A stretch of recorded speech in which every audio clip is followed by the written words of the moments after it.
Mom, help! Ivy, always so full of life, called me with a weak voice, panting heavily. She's been immobile, with a fever of 104 degrees, since the afternoon. And not just Ivy, my 5-month-old granddaughter Lillian is also unwell. I was beside myself with worry. Looking at the clock, it was past 7 p.m. I wondered why she had waited so long to call, and when I asked, she gave a surprising response. I asked my husband, Caden, to take us to the hospital, but he went to the bar with his friends.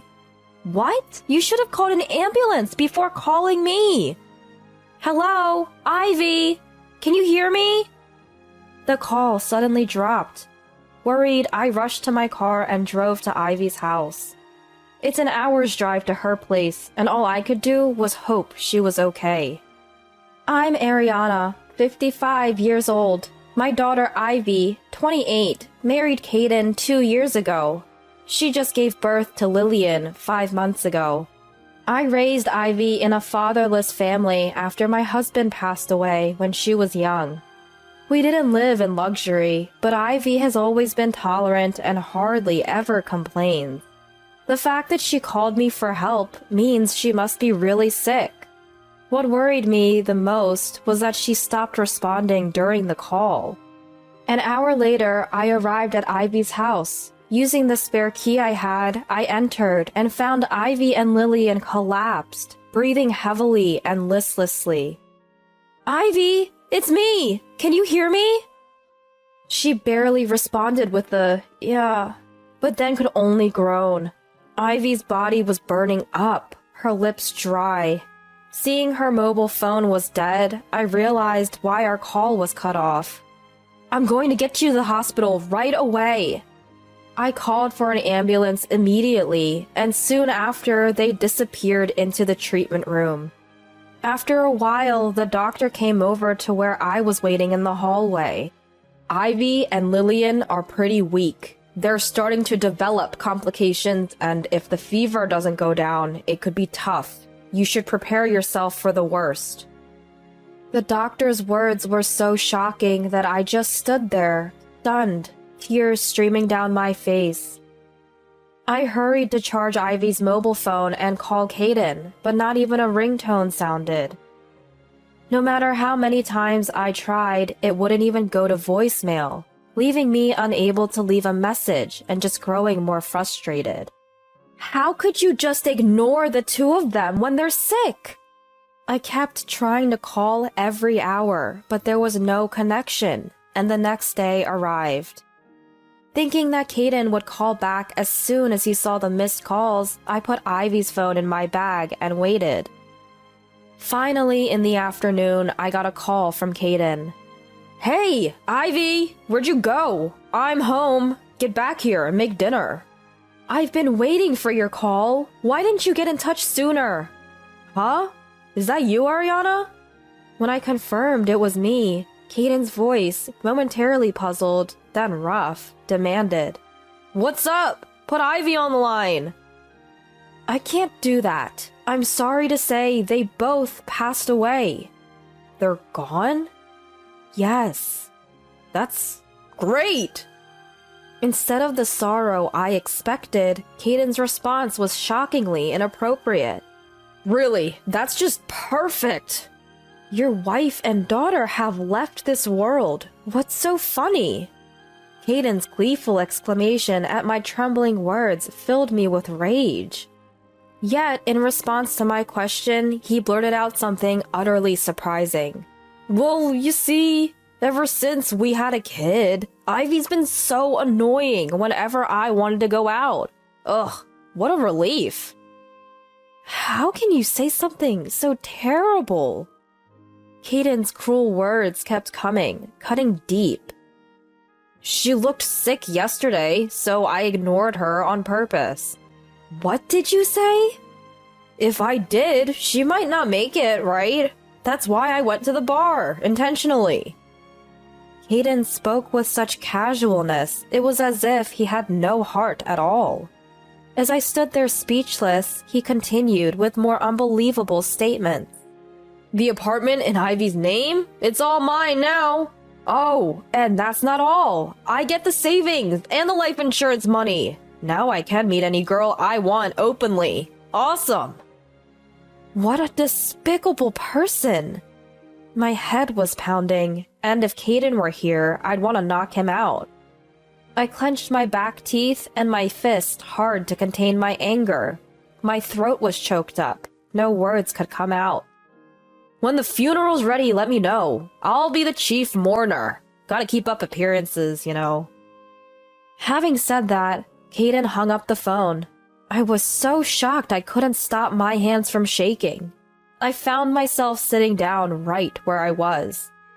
I'm not going to let Caden do whatever he wants. I'm going to get revenge for Ivy and Lillian. With a flame of anger burning in my heart, I began to meticulously prepare for my revenge. So, 5 days later, in the evening, I was waiting inside Ivy's apartment for Caden to return.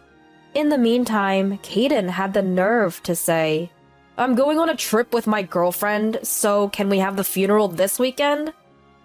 When Caden, fresh from his trip, unlocked the door and stepped into the living room, he froze at the sight of me standing in the dim room. "Don't scare me like that! What are you doing here?" "I've come to say goodbye. We won't be seeing each other anymore, will we?" "Has the funeral date been set finally?" "Before that, I want a proper apology."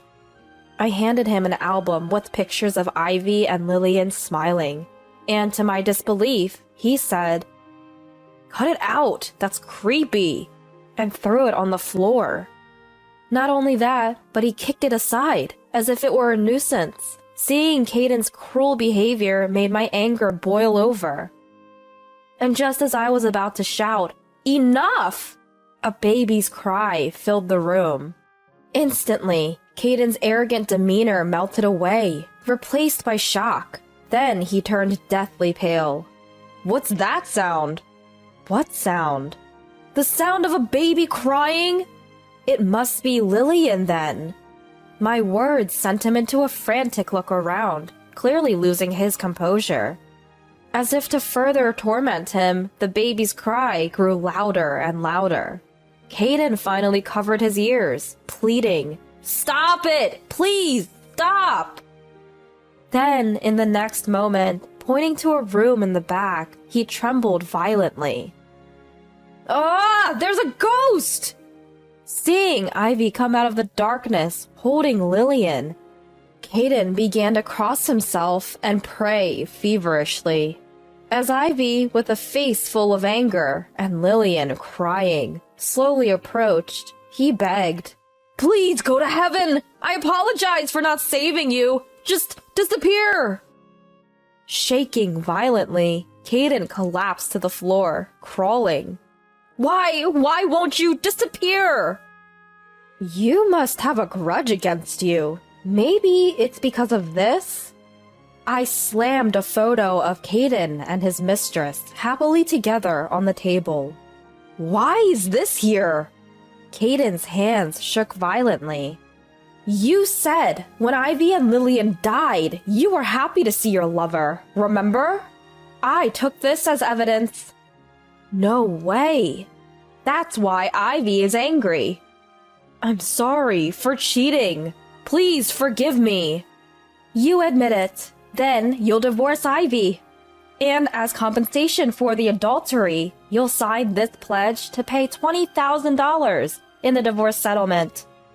Caden, nodding slightly, signed the document I had brought with trembling hand. Even after, Ivy moved closer to the worthless man who was still frightened, trying to avoid seeing her and Lillian. "Whoa, back off! You signed the divorce papers and the affidavit, didn't you? Look at me, closely! I have a physical presence, right?" "Huh? Both Lillian and I are very much alive!" As Caden tentatively raised his face, he scrutinized Ivy from head to toe, then slumped down, relieved. But in the next moment, he turned beet red with anger and began to rage. "Don't mess with me! Don't scare me like that, lying woman! Saying you're dead to trick me? What do you want? After leaving the two of us with fevers of 104 to go drinking, and then blurting out something ridiculous when slightly pressed, you deserve to be punished. This stupid farce. I wasted my time reflecting. The man standing and glaring at me seemed to have forgotten how he had been completely shaken by this farce. And there's Caden, clicking his tongue instead of being glad that both are alive. How low can you get? Ivy and Lillian were in critical condition when they were taken away by ambulance, but thanks to the doctor's dedicated care, they recovered. If we had left them, Ivy and Lillian might have really gone to heaven. It's a pity they're alive. So you're upset you didn't get the savings or the life insurance money. Your nasty personality never changes, does it? I thought maybe you'd reflect a little. You're the worst. Shut up! Hiding and stalking, taking photos, and even lying? I'll sue you! Caden, defiant and ready to counterattack.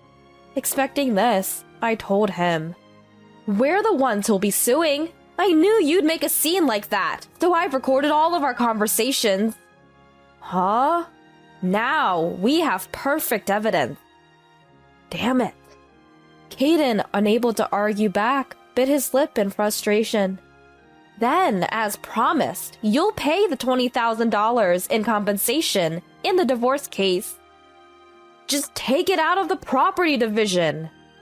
Our savings account holds $40,000. Half of it is mine, so you're okay with getting nothing? Huh? Caden stared at us, mouth agape in shock. Deciding to knock him down further, I said, "You seem to think you bought Ivy's apartment, but it's rented. So pack your things and leave, please."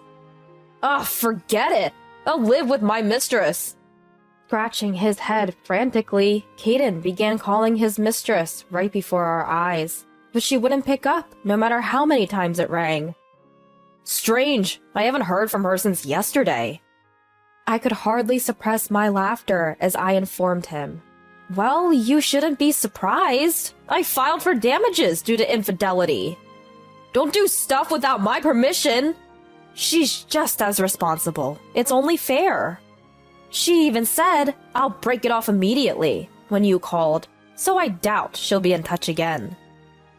Caden slumped his shoulders heavily and just sat down on the spot, but we had no intention of offering him any words of comfort. Looks like you've been completely dumped. Now get out! Wait, I'm sorry. Let me apologize. After clinging to Ivy's feet, Caden offered a deep apology. Of course, Ivy ignored his gesture, standing still with a cold look in her eyes.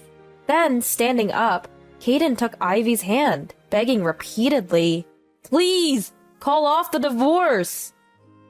Of course, Ivy had no intention of forgiving this man who had even put Lillian in danger. Ivy shook off his grasped hand, glared at Caden, and then turned away. "I'll be in trouble without a place to live! Please, I'm begging you!" "Don't worry, I've got a place for you to live." "Where?" "From the holding cell to the prison. Be grateful you have a place to sleep." Wait a minute, it shouldn't be that serious, right? I filed a report for leaving sick Ivy and Lillian unattended. The police have been notified and will be here to pick you up soon. This can't be. Even though it wasn't hot, Caden's forehead streamed with sweat, his face looking ready to cry. I'll submit the photos and recording data as evidence. I've prepared the hospital charts, so squirming is futile. I'm sorry, I won't do it again. I'm truly remorseful, so please don't prosecute me. I can't trust a terrible man like you. Caden, who had taken the lives of precious Ivy and Lillian lightly while enjoying his affair, really needs to be scared straight. Maybe he'll have a change of heart behind those dark, tall walls. After all, living people are probably scarier than any ghost. Ivy, help me! You love me, right? After you were after my life insurance money? What are you saying now? My feelings for you have cooled down with the fever. And with that, goodbye.